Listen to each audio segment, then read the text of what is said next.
Covert narcissists don't brag. They make you feel small. It's not loud. It's quiet. And that's exactly what makes it so hard to name. Most people think narcissism looks like someone constantly talking about themselves, demanding attention, exploding when they don't get it. That's overt narcissism.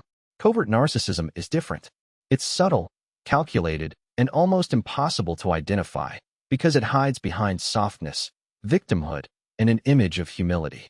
The covert narcissist is the one who says, "I'm not like other people," quietly. The one who receives a compliment and says, "No, I really don't deserve it," while expecting you to argue otherwise. The one who suffers loudly enough that everyone around them reorganizes their life to prevent that suffering. Not through demands, through size. It starts in the same place all narcissism does, a fragile, wounded self that cannot tolerate being ordinary. But where overt narcissists compensate by inflating themselves, covert narcissists compensate by making others feel smaller. Not through aggression, through comparison, through withdrawal, through the kind of subtle disappointment that makes you feel like you're constantly failing someone who never actually told you what they needed. Here's what it looks like in real life. Their compliments always have a ceiling. You're doing so well for someone who struggles with that. I'm proud of how far you've come. The praise is real, but it always carries a reminder of where you started.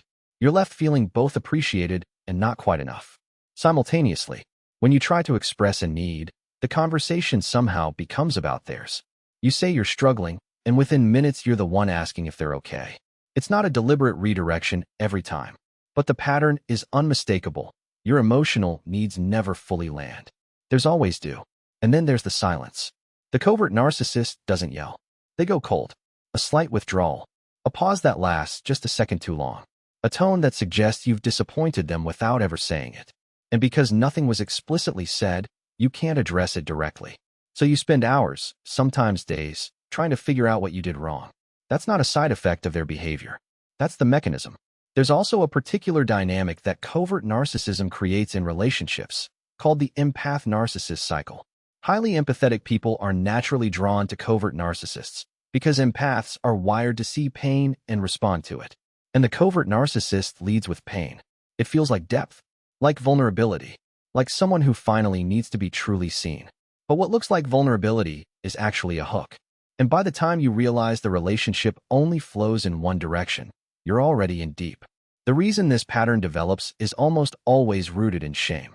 Research by psychologist Dr. Craig Malkin suggests covert narcissism often emerges from childhoods where vulnerability was punished or ignored, where the only way to get needs met was through suffering, not asking. The brain learned that being a victim gets more than being honest. And that lesson doesn't disappear in adulthood. If you're in a relationship with someone like this, romantic, family, friendship, understand that naming it won't work. Covert narcissists are skilled at turning the conversation back to your cruelty for even suggesting it. What does work is removing the audience for the performance. Quietly, consistently, without explanation. And if you're wondering whether this describes you, the fact that you're asking the question probably means it doesn't. Covert narcissists rarely wonder. Psychologists call this covert narcissism, a pattern of hidden grandiosity, chronic victimhood, and passive control that is often more damaging than its louder counterpart, precisely because it's so difficult to identify.